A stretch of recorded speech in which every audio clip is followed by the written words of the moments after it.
ইতিহাস শুধু তারিখ নয়, ইতিহাস মানুষ, সংগ্রাম আর চিন্তার ধারাবাহিকতা। একটি দিন আমাদের মনে করিয়ে দেয় সময় স্রোতের টানে কতটা উল্টেছে পাতা, যার বিশ্লেষণে ফুটে ওঠে উত্থান, সৃষ্টি, পতন, স্বচ্ছতা ও নিষ্ঠার গল্প। রূপনায় সভ্যতার রং বলে দেয় কতটাও কিভাবে বদলাতে পারে তা। অভিজ্ঞতার ঝুলিতে বুলি ফোটাতে পারে এই একটি দিনের তথ্য, কারণ তাতে মিশে থাকে একাধিক গুরুত্বপূর্ণ ঘটনাও সেই ঘটনার সাক্ষী। সুপ্রিয় দর্শক, এনটিভি অনলাইনের বিশেষ তথ্য পরিক্রমা এই দিনে স্বাগত জানাচ্ছি আমি সুমিত সাহা। এই দিনে ইতিহাস প্রতিদিনই কথা বলে। আজ 8 এপ্রিল 2026, 25 চৈত্র 1432। চলুন ফিরে যাই আজকের দিনে, দেখি বিভিন্ন সময়ের এই দিনে কি কি ঘটেছিল শিক্ষা, সমাজ, অর্থনীতি, বিজ্ঞান, ধর্ম, রাজনীতি প্রভৃতিতে। 711 সালের এই দিনে আবুল আব্বাস আবদুল্লাহ বিন মোহাম্মদ, যিনি সাফা নামে বিশেষভাবে পরিচিত, আব্বাসীয় খলিফাদের মধ্যে প্রথম খেলাফতের মসনদে বসেন। 714 সালে আবুল আব্বাস আবদুল্লাহ বিন মোহাম্মদ পুনরায় আব্বাসীয় খলিফাদের প্রথম শাসক হিসেবে খেলাফতের মসনদে বসেন, যা আব্বাসীয় শাসন ব্যবস্থার প্রতিষ্ঠা ও বিস্তারে গুরুত্বপূর্ণ ভূমিকা রাখে। 1513 সালে জুয়ান দ্য লেওন ফ্লোরিডা আবিষ্কার করেন। এর মাধ্যমে ইউরোপীয় অভিযাত্রীদের কাছে উত্তর আমেরিকার নতুন ভূখণ্ডের দ্বার উন্মুক্ত হয় এবং পরবর্তী উপনিবেশ বিস্তারে পথ সুগম হয়। 1759 সালে ব্রিটিশ বাহিনী ভারতের মাদ্রাজ দখল করে। এর ফলে ভারতীয় উপমহাদেশে ব্রিটিশ শক্তির প্রভাব আরও সুসংহত হয় এবং উপনিবেশিক শাসনের বিস্তার ত্বরান্বিত হয়। 1857 সালের এই দিনে সিপাহী বিদ্রোহের অগ্রণী সৈনিক মঙ্গল পাণ্ডের ফাঁসি কার্যকর করা হয়।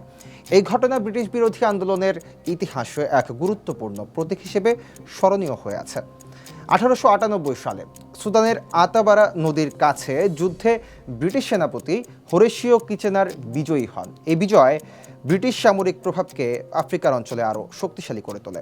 এর পরপরই 1902 সালের এই দিনেই কলকাতায় মুক ও বধির বিদ্যালয় প্রতিষ্ঠিত হয়। এটি বিশেষ চাহিদা সম্পন্ন শিক্ষার্থীদের শিক্ষার বিস্তারে গুরুত্বপূর্ণ ভূমিকা রাখে। 4 বছর পর 1908 সালের এই দিনটিতে হার্ভার্ড বিশ্ববিদ্যালয় হার্ভার্ড বিজনেস স্কুল প্রতিষ্ঠার সিদ্ধান্ত নেয়। এটি আধুনিক ব্যবসা শিক্ষা ও ব্যবস্থাপনা শিক্ষার বিকাশে এক গুরুত্বপূর্ণ মাইলফলক হিসেবে বিবেচিত। 1913 সালে চীনে প্রথম পার্লামেন্ট চালু হয়। এর ফলে দেশটিতে সাংবিধানিক ও গণতান্ত্রিক রাজনৈতিক কাঠামোর সূচনার পথ উন্মুক্ত হয়। 1946 সালের এই দিনে লিগ অফ নেশনসের শেষ অধিবেশন অনুষ্ঠিত হয়। এর মাধ্যমে আন্তর্জাতিক রাজনীতির এক যুগের পরিসমাপ্তি ঘটে এবং পরবর্তীতে জাতিসংঘ ব্যবস্থার পথ সুগম হয়। 1950 সালের 8 এপ্রিল ভারতের প্রধানমন্ত্রী জওহরলাল নেহেরু এবং পাকিস্তানের প্রধানমন্ত্রী লিয়াকত আলী খানের মধ্যে নয়াদিল্লিতে ঐতিহাসিক লিয়াকত নেহেরু চুক্তি স্বাক্ষরিত হয়। এর 9 বছর পর অর্থাৎ 1959 সালের এই দিনে পৃথিবী থেকে পাঠানো রাডার সিগন্যাল সূর্যের সাথে ধাক্কা খেয়ে ফিরে আসে। এই ঘটনা মহাকাশ গবেষণায় নতুন বৈজ্ঞানিক সম্ভাবনার দ্বার উন্মোচন করে। 1962 সালে পারস্য উপসাগরে ব্রিটিশ জাহাজে বোমা বিস্ফোরণে প্রায় 236 জন নিহত হয়। এই ঘটনা সামুদ্রিক নিরাপত্তা ও আন্তর্জাতিক রাজনীতিতে গভীর উদ্বেগ সৃষ্টি করে। 1970 সালে ইসরায়েলের যুদ্ধ বিমান কায়রো থেকে 80 কিলোমিটার উত্তরে বাহরুল বাকের স্কুলে হামলা চালায়, যেখানে পাঠরত 46টি শিশু নির্মমভাবে শাহাদাত বরণ করে। 1971 সালে ভারতের ত্রিপুরায় বাংলাদেশি শরণার্থীদের জন্য 9টি শরণার্থী শিবির খোলা হয়। এটি বাংলাদেশের মুক্তিযুদ্ধের সময় মানবিক সহায়তার গুরুত্বপূর্ণ উদ্যোগ হিসেবে বিবেচিত। 1980 সালে প্রখ্যাত আলেম আয়াতুল্লাহ সৈয়দ মোহাম্মদ বাকের সাদর এবং তার বোন বিনতুল হুদা ইরাকের বাথ সরকারের হাতে শহীদ হন। এই ঘটনা মধ্যপ্রাচ্যের রাজনৈতিক ইতিহাসে গভীর আলোচনা জন্ম দেয়। 2002 সালের এই দিনে 1972 সালের পর আবার ঢাকায় বাংলাদেশ ভারত বাণিজ্য বৈঠক অনুষ্ঠিত হয়। এই বৈঠক দুই দেশের অর্থনৈতিক সম্পর্ক জোরদারে গুরুত্বপূর্ণ ভূমিকা রাখে।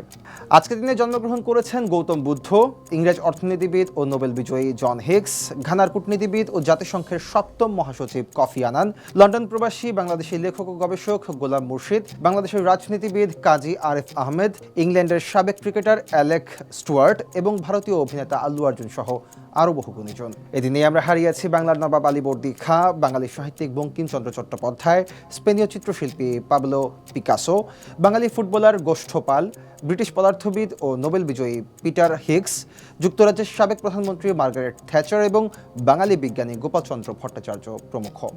দর্শক, এই দিনে গুরুত্বপূর্ণ কিছু তথ্য তুলে ধরা হলো। আরও কোনো তথ্য থাকলে স্মরণ করিয়ে দিন কমেন্টে। সঙ্গে সঙ্গে ফলো করুন আমাদের ফেসবুক পেজ এনটিভি ও এনটিভির ইউটিউব চ্যানেল। বস্তুনিষ্ঠ যে কোনো সংবাদ পড়তে ভিজিট করুন ntvbd.com। ভালো থাকুন, সুস্থ থাকুন, শুভকামনা সবসময়।